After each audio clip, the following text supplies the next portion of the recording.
Shalom, salam berkat dari kami untuk pendengar sekalian. Saat ini pendengar akan diberkati dengan program Hari Ini Harinya Tuhan bagian yang ke-8. Sebuah program rohani tentang doktrin Alkitab yang menolong kita untuk semakin tertanam dalam kebenaran firman dan bertumbuh dalam kemuliaan. Bersama hambanya, Pendeta Gilbert Lumwendong, STH. Banyak orang merasa doktrin Alkitab sebagai sesuatu yang membingungkan. Tetapi tahukah saudara bahwa doktrin Alkitab intinya adalah memahami Alkitab dengan benar, dengan pemahaman yang sistematis, sehingga kita terus dapat tertanam di dalam kebenaran firman, sehingga kita terus bertumbuh di dalam kemuliaan Allah.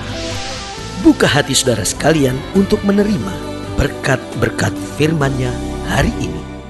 Salah satu kesalahan kita dalam menanggapi firman adalah kita berlambat-lambat. Padahal untuk menanggapi firman Tuhan jelas kita harus bersegera. Karena Alkitab ingatkan kepada kita, ketika kamu mendengarkan suaraku, jangan keraskan hatimu. Artinya jangan perlu mempertimbang-timbangkan lagi, tetapi taat, imani bahwa apa saja yang Tuhan perintahkan, apa saja yang Tuhan mau dalam hidup kita, itu pasti yang terbaik buat kita. Haleluya. Pertanyaannya, mengapa kita harus menanggapi firman Tuhan dengan bersegera?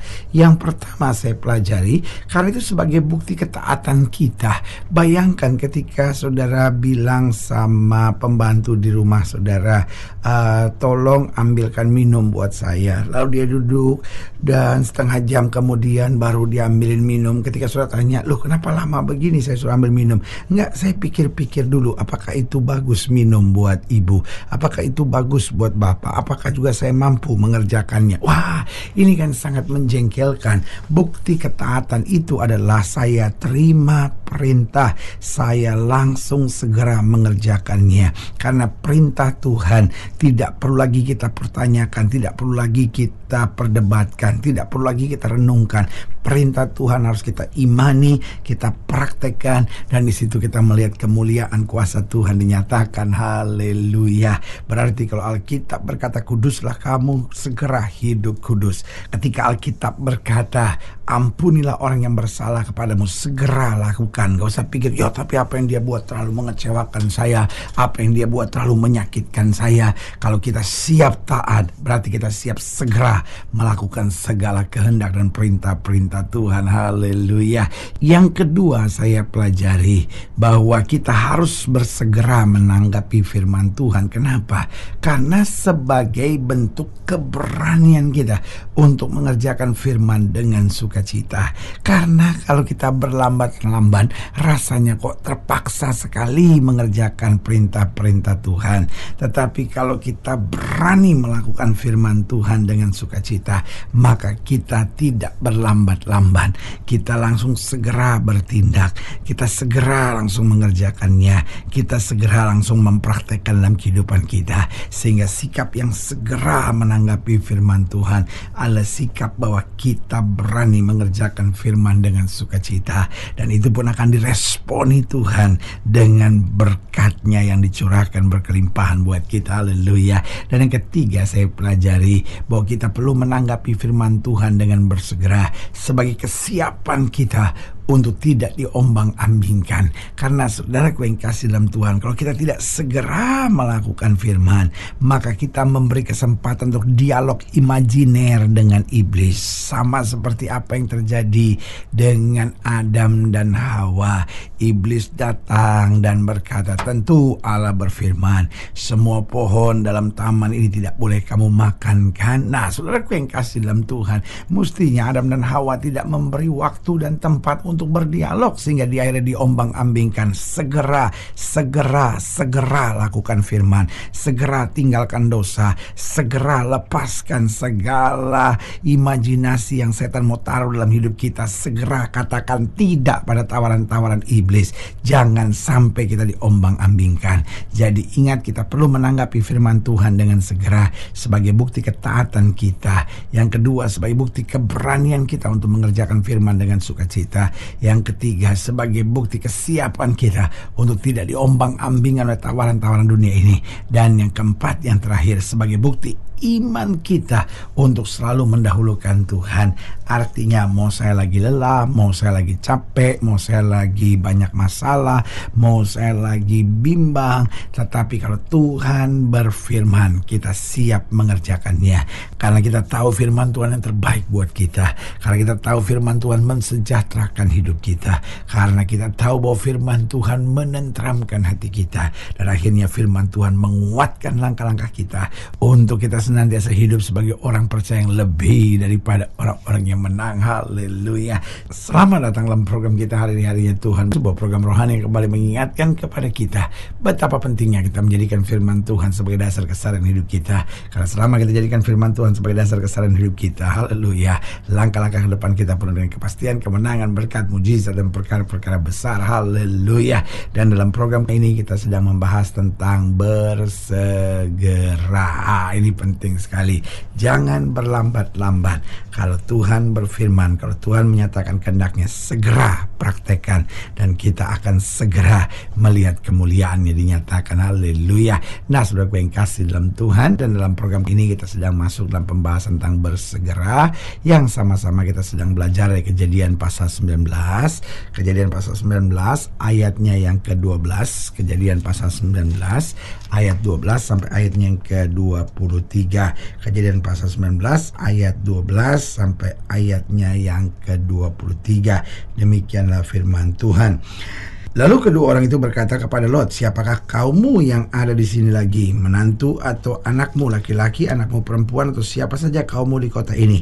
Bawalah mereka keluar dari tempat ini, sebab kami akan memusnahkan tempat ini, karena banyak keluh kesah orang tentang kota ini di hadapan Tuhan. Sebab itulah Tuhan mengutus kami untuk memusnahkannya. Keluarlah Lot lalu berbicara dengan kedua bakal menantunya yang akan kawin dengan kedua anaknya perempuan. Katanya, bangunlah, keluarlah dari tempat ini, sebab Tuhan akan memusnahkan kota ini. Tetapi ia dipandang oleh kedua bakal menantunya itu sebagai orang yang berolok-olok saja. Ketika fajar telah menyingsing, kedua malaikat itu mendesak Lot supaya bersegera. Katanya, bangunlah, bawalah istrimu dan kedua anakmu yang ada di sini, supaya engkau jangan mati lenyap karena kedurjanan kota ini.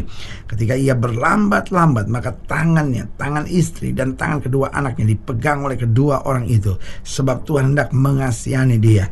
Lalu kedua orang itu menuntunnya keluar kota dan melepaskannya di sana. Sesudah kedua orang itu menuntunnya mereka sampai keluar, berkatalah seorang, larilah, selamatkanlah nyawamu, janganlah menoleh ke belakang, dan janganlah berhenti dimanapun juga di lembah Yordan. Larilah ke pegunungan supaya engkau jangan mati lenyap. Kata Lot kepada mereka, janganlah kiranya demikian, Tuanku. Sungguhlah hambamu ini telah dikaruniai belas kasihan di hadapanmu, dan Tuanku telah berbuat kemurahan besar kepadaku dengan memelihara hidupku. Tapi jika aku harus lari ke pegunungan, pastilah aku akan tersusul oleh bencana itu, sehingga matilah aku. Sungguh kota yang di sana itu cukup dekat kiranya untuk lari ke sana. Kota itu kecil, izinkanlah kiranya aku lari ke sana. Bukankah kota itu kecil? Jika demikian nyawaku akan terpelihara. Saud malaikat itu kepadanya, baiklah, dalam hal ini pun permintaanmu akan kuterima dengan baik, yakni kota yang telah kau sebut itu tidak akan kutunggang balikan. Cepatlah, larilah ke sana, sebab aku tidak akan berbuat apa-apa sebelum engkau sampai ke sana. Itulah sebabnya nama kota itu disebut Zoar. Matahari telah terbit menyinari bumi ketika Lot tiba di Zoar. Nah, saudaraku yang kekasih dalam Tuhan, saudara lihat di sini bagaimana malaikat Tuhan mempersoalkan lambat-lambatnya dari Lot ini, sehingga dipegang, ditarik oleh malaikat Tuhan. Saudaraku yang kasih dalam Tuhan, dari sini kita pelajari bahwa hidup Kristen mutlak harus siap untuk bersegera. Nah, pertanyaannya, apa yang kita perlu miliki kalau kita harus berani untuk bersegera? Yang pertama, keberanian untuk bersegera harus disertai dengan pemahaman firman yang benar. Dengan lain kata, kalau seorang tidak mendalam dengan firman Tuhan, maka dia terus akan berlambat-lambat, punya 1001 alasan untuk tidak meninggalkan dosa, punya 1001 alasan untuk mempertahankan kebiasaan buruknya, punya 1001 alasan untuk tidak melakukan firman Tuhan.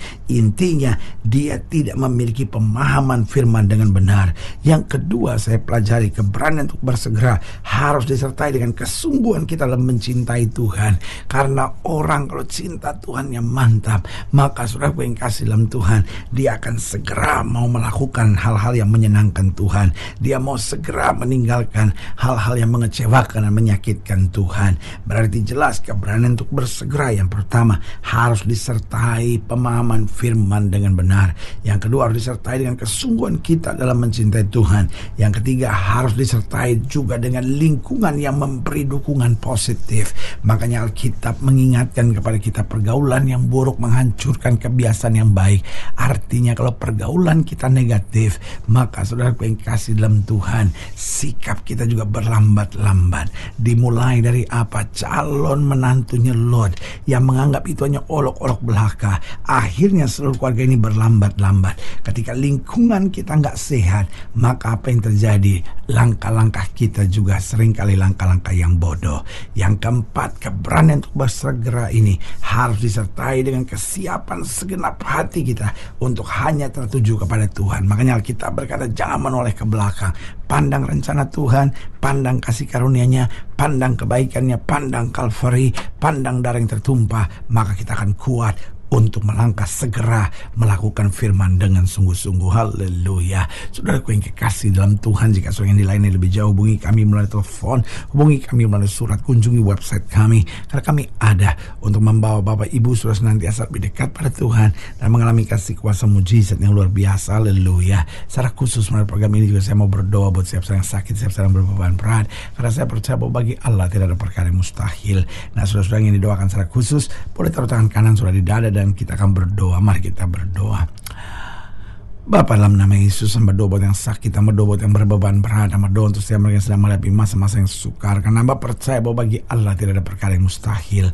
Bapa, hamba berdoa di dalam nama Yesus, Tuhan jamah yang sakit, Tuhan sembuhkan yang lemah, Tuhan kuatkan yang susah, Tuhan hiburkan yang jatuh, Tuhan angkat, sehingga hari-hari yang penuh kemenangan boleh berlaku. Secara khusus hamba doa buat mereka yang taruh tangan kanannya di dada, di dalam nama Yesus. Kalau selama ini kami berlambat-lambat, Tuhan biar Roh Kudus mau menggerakkan kami, sehingga kami bersegera dalam meninggalkan dosa, bersegera dalam melakukan firman, bersegera dalam menyenangkan hati Tuhan.